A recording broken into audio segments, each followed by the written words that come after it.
Día 21 de mayo. En este día celebra la Orden la solemne traslación del cuerpo de nuestro Padre San Juan de la Cruz, del primitivo sepulcro al que después tuvo hasta el año 1929, en que nuevamente, con motivo del centenario de su canonización, se le construyó otro más suntuoso, que es donde ahora está. La sierva de Dios, Licinia del Santísimo Sacramento. Licinia del Santísimo Sacramento. En Castrojeriz, pueblo de la provincia y diócesis de Burgos, nació esta sierva de Dios el 10 de enero de 1881, siendo hija de los piadosos consortes don Antonio Estalayo y doña Juliana Ancín. Su padre, al quedar viudo en 1911, ingresó en los Padres Agustinos del Escorial, muriendo allí en 1924. Los años de su infancia los pasó en su hogar. Entre los varios hermanos que tuvo, la mayor, llamada Felisa, y que falleció de priora del convento de dominicas de Ocaña, parece que fue con la que más intimó y la que la preparó para la primera comunión que realizó el día de la Inmaculada. Este día fue feliz para ella, pues repetidas veces decía: «Qué día más feliz el de mi primera comunión, el mejor de mi vida, qué recuerdos tan felices, qué dicha tan grande fue la mía comulgar el día de la Inmaculada». Costumbre familiar era el leer todas las noches la vida del santo respectivo, y la pequeña Licinia era la encargada de hacer la síntesis de lo leído, y no recordándolo causaba la hilaridad de sus familiares. Ya mayorcita comenzó a estudiar música, consiguiendo terminar su carrera. Conforme crecía se iba dibujando en ella más el amor de Dios. Los años de su juventud se condensan diciendo que era sencilla, juiciosa, de pocas palabras, pero siempre amable. Con frecuencia se acercaba a la Sagrada Comunión y era un auxiliar muy grande en las funciones religiosas, pues con sus conocimientos musicales y con su bien timbrada voz amenizaba dichos cultos. En Roa dieron los padres carmelitas descalzos una misión, y Licinia, que ya contaba 17 años, y otra compañera, durante la misa de comunión general, vestidas las dos de carmelitas descalzas, cantaban letrillas apropiadas al acto. Si este fue el motivo para que las dos jóvenes fueran religiosas, lo ignoramos. Lo positivo fue que las dos vistieron el hábito de la Virgen del Carmen. Siempre decía a su hermana Felisa que ella la acompañaría para ingresar en el convento que ella ingresara, pero los designios de Dios fueron otros. Su hermana murió de dominica en Ocaña, aunque en la misma población, pero de carmelita descalza, se santificó Licinia. Vistió el hábito el 8 de octubre de 1910, formando el nombre de Licinia del Santísimo Sacramento, y profesó al año siguiente en la festividad de Nuestra Santa Madre. Al ingresar en el convento, cuando contaba 30 años, con el oficio de organista, al abrirle la puerta de la clausura, antes de cerrarla de nuevo, muy decidida, se volvió de cara y con voz firme y resuelta dijo: «Adiós, mundo, ya no quiero nada de ti». Con esta resolución comenzó su postulantado, llena de máximos fervores. Pronto llamó la atención a las monjas. Dijo una: «A la hermana Licinia siempre la noté especial respeto a su maestra. Y ya profesa», decía ella, «cuánto debo a esta madre. Ella me ha enseñado a vivir en comunidad». Otra religiosa dice: «Todo cuanto le decía la maestra lo grababa en su corazón para practicarlo toda la vida, como pude apreciarlo en un caso bien insignificante». La madre maestra, hablándola de la mortificación que debe resplandecer en las almas religiosas, la exhortó a que no se recostara a la pared estando sentada, y noté que lo practicó con tanta fidelidad que, aunque estaba enferma y tan débil que no se podía sostener, Nunca estando sentada tomaba este alivio. Al tener noticia que la comunidad la había votado favorablemente para la profesión, llena de alegría pidió llevaran el armonium a la sala de recreación. Y durante esta, para agradecerles el favor a las monjas, como era excelente organista, tocó durante la misma recreando a las religiosas. El día que profesó parecía transportada en otra criatura. Siempre apreció el beneficio de su vocación religiosa. 2 años antes que su buen padre falleciera, le escribió diciendo: «¿Y de mí qué quiere que le diga, mi querido padre? Le diré lo de siempre, que estoy muy contenta, reconociéndome cada día más deudora a los innumerables beneficios recibidos de la mano del Señor. Solo Él da la vocación religiosa. ¿Cuántos beneficios en sí encierra? Dios mío, por Él y por todos, recibid la más afectuosa acción de gracias que desde el fondo del alma os dirige esta pobre monja. A usted se lo digo, porque es mi padre. Soy tan feliz solita en mi celda que más de 4 veces beso sus paredes, llena de satisfacción y agradecimiento, considerando de cuántos peligros me libra. 3 veces renovaba la profesión todos los días, al ofrecer las obras después de comulgar y por la noche. Admiración causaba el modo que tenía de practicar las virtudes. Su lema en la obediencia era: «Es superior, ya le habrá iluminado el Señor. Nosotros con obedecer cumplimos». Cuando su enfermedad le tenía agotado su organismo en el coro, estaba siempre sentada en el suelo, y cuando entraba la priora, hasta que ésta no estaba en su sitio, permanecía de rodillas. Con frecuencia repetía: «Estudiemos y guardemos bien nuestras leyes y apreciémoslas mucho, porque en cada renglón está sellada la voluntad de Dios». Su silencio era continuado. Aconsejaba que para vivir santamente en comunidad, en el confesionario, no se hablara de otra cosa que de la confesión o consultar alguna cosa de espíritu y no más. El que ama el silencio, ama el retiro de la celda. Su pureza era similar a la de los ángeles, asegurándose no haber perdido la gracia del bautismo. Odiaba el pecado mortal y aborrecía al venial, por lo que evitaba las imperfecciones. En todas partes estaba con los ojos bajos, y para mejor conservar la pureza, amaba la mortificación. Se hizo para su uso un reglamento que decía: lunes, mortificar la vista y ejercitar la humildad; martes, mortificar el oído, la mansedumbre; miércoles, mortificar el gusto, la caridad; jueves, mortificar el olfato, la obediencia; viernes, mortificar el tacto, la mortificación; sábado, mortificar la lengua, la paciencia; domingo, mortificar la imaginación, la modestia. Se negaba en todo a sí misma y tenía muy presente lo que dice nuestra Santa Madre: «Andad siempre doblando vuestra voluntad, que ese es nuestro negocio». Para la práctica de la pobreza, se desasió de todas las cosas terrenas y así más libremente caminaba hacia Dios. Se privaba hasta de lo necesario y trabajaba a pesar de su agotadora enfermedad para aliviar la pobreza de la comunidad. Su humildad era sin afección, diciendo que experimentaba mucha paz interior cuando, saliéndole las cosas a gusto suyo, se echaba la culpa a sí misma. Resumía esta virtud diciendo que para conseguirla se necesita recogimiento interior y solicitud por esconderse a sí misma y ocultar sus acciones a los ojos del mundo.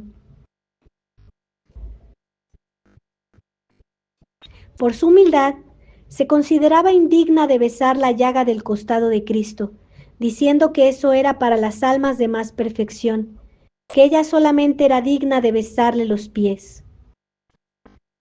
De la presencia de Dios dice: estoy infinitamente persuadida que la presencia de Dios que practico es una gracia especialísima del Señor. De otra manera imposible me sería, porque sin trabajo alguno de mi parte, encuentro mi corazón casi siempre unido a Jesús y amándole. Otros días también, sin que ponga mucha diligencia para ello, se me va el corazón con muchísima frecuencia al sagrario para amar allí a Jesús y ofrecerle cualquier sacrificio o cosita que se me ofrezca. Esta presencia de Jesús Eucaristía recomendaba. Siendo priora, contestaba una pretendiente al hábito y le decía: que ames mucho a Jesús, querida, y que a imitación de muchas almas santas, tengas tu corazón fijo en el sagrario. La devoción a Cristo crucificado corría pareja con la Eucaristía, que ocupaba en sus labores su mirada al crucifijo. Algunos versículos de la Escritura Santa la llenaban de fervor, entre otros: decid al justo que bien. Si quieres ser mi discípulo, niégate a ti mismo. Aprended de mí, que soy manso y humilde de corazón. La oración, acto de la virtud moral, es la expresión de la virtud teologal de la esperanza. Tenía muchas oraciones vocales, pero habiendo oído de niña aquel dicho que atribuyen a nuestra Santa Madre, de dadme un cuarto de hora de oración y yo os daré el cielo, cogía su librito y muy rutinariamente se dedicaba a este ejercicio. Al principio de su vida religiosa, pasó grandes angustias por atribuirse a flojedad las distracciones involuntarias. Decía: soy propensa a turbarme interiormente. Por una cosa de nada se levantan unas polvaredas allá en el interior, que para calmarla necesito de la ayuda de Dios. Pues bien, en esas ocasiones no hago otra cosa que ver cómo he de apaciguar y poner en calma aquella turbación. Lo consigo, aunque con trabajo. ¿Sabe cómo? Humillándome más y más. Y si son cosas, como suele suceder, del amor propio, que al sentirse herido le duelen, me echo a mí la culpa. En otra ocasión decía: hace unos años que tengo temporadas, aunque muy de tarde en tarde, que al ir a la oración no necesito preparación, es decir, que no tengo que atenerme a lo que leen para mover la voluntad al bien, sino que ésta no quiere otra cosa que estarse amando a Dios. En cierta ocasión que se veía imposibilitada de meditar, acudió en queja al Señor diciéndole que no tenía cabeza, y oyó una voz en el interior que le dijo: tienes corazón. Con lo que la dieron a entender que para amar no se necesita cabeza. Su amor a Dios era intenso. Este amor la obligaba a guardarse de las más ligeras imperfecciones. Decía: si comprendiera que había en mi corazón algún apego, o hacimiento o cosa que desagradase en lo más mínimo a Jesús, lo echaría al momento de mí, contando, por supuesto, con la gracia de Dios.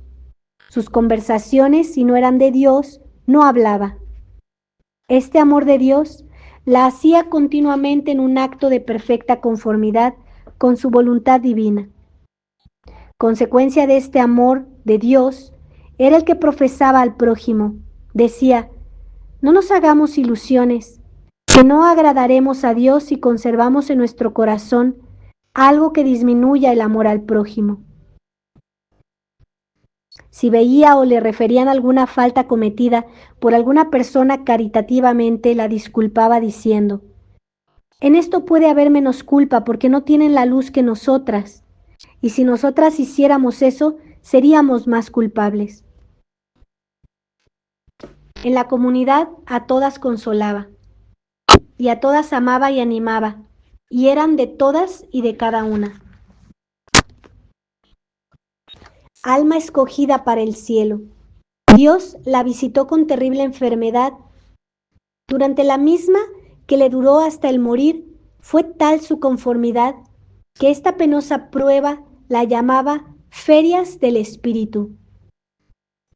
Convencida que su enfermedad era tuberculosis, dijo: es humillante esta enfermedad por el reparo que puede causar a las que me tienen que cuidar y aún a las que me asisten. Pero estoy contentísima porque se cumpla en mí su santísima voluntad y no quiero otra cosa que lo que Dios quiere. Bueno es, Señor, que me hayáis humillado para que aprenda vuestras justificaciones. Lo que granjeara en estas ferias del Espíritu, Dios solamente lo sabe, afirmando que era más dichosa que la reina de España y que no cambiaba su suerte por todo el mundo. Próxima a cambiar la tierra por el cielo, fue a Ocaña el eminentísimo cardenal Rey y Casanova, arzobispo de Toledo, visitándola en el lecho de dolor, y le dijo: querida hija mía, algo de sus molestias y angustias de su enfermedad por mí. A lo que contestó: sí, padre, que lo haré con mucho gusto. Pues, querida hija, la voy a dar una bendición especial. Echándole 3 bendiciones y pasándole la mano por la cabeza, le dijo breves palabras de consuelo. Las religiosas tenían curiosidad por saber lo que el señor cardenal le había dicho, y preguntándoselo, una le dice: me ha dicho que está preparada para la cruz, que el Señor quería enviarme. Y como Dios habla por boca de los prelados, creo que Jesús me querrá mandar alguna cosita. Yo digo, si será que quiere el Señor tenerme en cama hasta que muera, pues cúmplase su santísima voluntad. A pesar de la enfermedad que minaba su existencia, la eligieron para su priora, cuyo oficio cumplió con toda perfección. Se llegaba a la elección de priora y llegó a su noticia que todas las monjas la querían elegir por priora. Y angustiada se fue al coro para suplicar a su Jesús la librara de semejante carga. Eligiéronla y ella, convencida de su inutilidad, llena de humildad, con palabras sinceras, expuso su estado de salud y que no valía para el oficio. El que presidía la elección la hizo ver que Dios le pedía aquel sacrificio y que Dios le daría las fuerzas que le faltaban. Entonces, resignada, dice: pues venga la cruz, con la ayuda de Dios todo lo puedo. 10 meses rigió a la comunidad, y al cabo de ellos, con el certificado médico y el agotamiento de sus fuerzas físicas, puso la renuncia que le fue aceptada. Las palabras de elogios que el superintendente de las religiosas en la arquidiócesis de Toledo la dijo, al aceptarle la renuncia a otra que no hubiera estado tan fundamentada en la humildad, la hubieran halagado. Mas a ella le fueron motivos de lágrimas, y con abatimiento dijera: yo no soy digna de que me digan esas cosas. 2 años y medio transcurrieron desde su renuncia hasta su muerte. En este tiempo los vómitos de sangre y los fuertes dolores de costado se acentuaron, pero su conformidad con la voluntad de Dios también se intensificó. En los últimos meses ordenó el médico que todos los días se le tomara la temperatura a distintas horas, que cuando el termómetro la indicaba baja, se entristecía porque se le alargaba la vida. El mismo doctor, al visitarla y verla tan beatífica, exclamaba: es un ángel esta religiosa. Una religiosa le preguntó si temía presentarse ante el juicio de Dios y le contesta: no, porque tengo gran confianza en Jesús. La enfermera, al verla sufrir de sed, quiere darle un poquito de agua y le dice: no, hermana, que esto me hace recordar la sed que Jesús pasó en la cruz. Entra la priora y le dice que la tome, y siempre obediente dice: la tomaré por obedecer.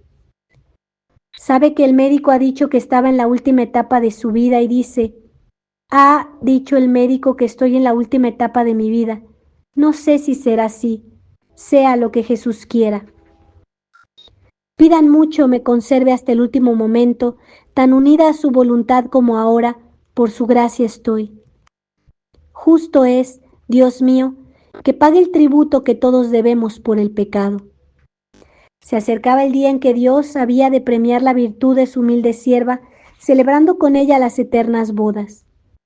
En el mes de mayo se agravó y le dicen que le van a administrar los santos sacramentos, cuya noticia la regocija y dice: aunque nunca he sido verdadera devota de la Virgen María, al fin me lleva en su hermoso mes de mayo.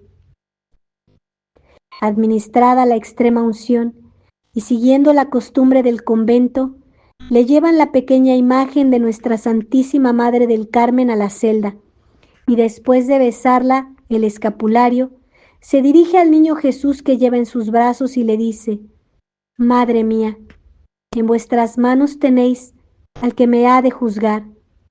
Lo que vos le digáis, eso hará. En vos confío, Madre mía, a ver lo que hacéis conmigo.